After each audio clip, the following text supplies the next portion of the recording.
Hi అండి. వంకాయ బెండకాయ కర్రీ చేస్తున్నా. మనం మిక్సీ గిన్నెలో అల్లం వెల్లుల్లి 4 టమాటాలు వేసి చక్కగా పేస్ట్ చేసుకోవడం. మా ఇంట్లో టమాటా ఎక్కువగా తింటారండి. పుల్లగా ఉంటే చాలా ఇష్టం. ఇంకా పులుపు సరిపోకపోతే నిమ్మరసం యాడ్ చేసుకుంటారు. కుక్కర్లోని వంకాయ ముక్కలు బెండకాయ ముక్కలు కొద్దిగా కరివేపాకు మనకి టమాటా పేస్ట్ చేసుకున్నంత వేసుకొని కొద్దిగా పసుపు కారం జీలకర్ర రాళ్ళుప్పు పాలమీగడ మీకు ఎంత గ్రేవీ కావాలో అన్ని వాటర్ యాడ్ చేసుకుంటే సరిపోతుంది. చాలా టేస్ట్గా ఉంటుంది.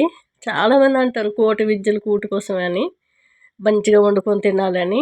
అలాంటి మెసేజ్లు పెట్టేవాళ్ళు ఎక్కువ శాతం భార్యలను వదిలేసేవాళ్ళు, ఏమి పని పాట లేని వాళ్ళు పెడుతూ ఉంటారు.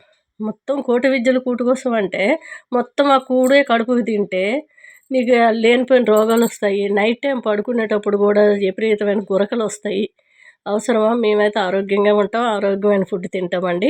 నేను ఎప్పుడు కూడా డైట్ చెయ్యను, చేయమని కూడా ఎవరికి చెప్పనండి. ఎవరైనా చేసేవాళ్ళు మెసేజ్ చేస్తే మీరు డైట్ ఫుడ్డా అంటే మీరు కావాలంటే చేసుకోండి అని కూడా చెప్తూ ఉంటాను.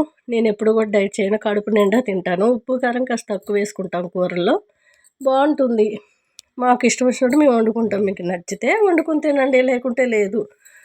అంతేగాని మీరు కోటి విద్యలు కూటి కోసం అంటే అంత కూడు తినేమని కాదు, మన అవసరాలను మినహాయించుకొని అన్ని కూడు బట్ట ఇల్లు అన్నీ చూసుకొని ఇంకా మిగిలితే ఒకరికి సాయం చేయమని దాని అర్థం. కానీ మొత్తం కోటి విద్యలు కూటి కోసమే కదండి. మేము కూడే తింటామంటే తినండి, ఎవడొద్దన్నాడు? లేనిపోయిన రోగాలు తెచ్చుకుంటామంటే ఎవరైనా వద్దంటారా?